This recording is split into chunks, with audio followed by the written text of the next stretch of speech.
منداڵەکەت پێویستی بەمەیە.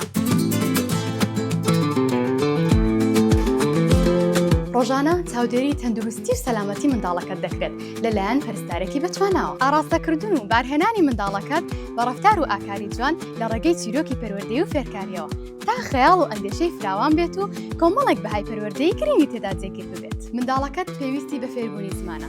زمانی خوێندنیش لە باخچەکەماندا زمانی ئینگلیزیە.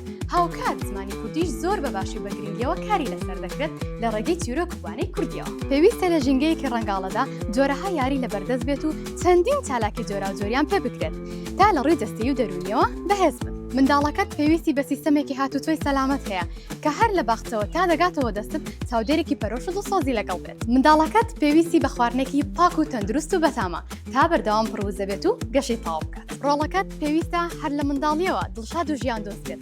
ئەمەش لە ڕێگەی هونەر و موزیک و گۆرانی و گەشتەوە لە باخچەی فام دەستەبەر دەکرێت. ئەمانەی کە باسکران گرنگترین بنەمای پەروەردەیی و زانستی بوون کە بۆ گەشەکردنی تەواوی منداڵان پێویستن. خوێندنی بنەما سەرەتایەکانی کوردی، ئینگلیزی، زانست و بیرکاری کە دەبرێ بناغەیەکی پتە و بە درێژایی ساڵانی خوێندن. فام هەموو ئەو ئامانجانە لێک کاتدا دەپێکێت بۆیە باخچەی فام بە شایستەی منداڵەکەت بزانە و هەر ئێستا سەردانمان بکات.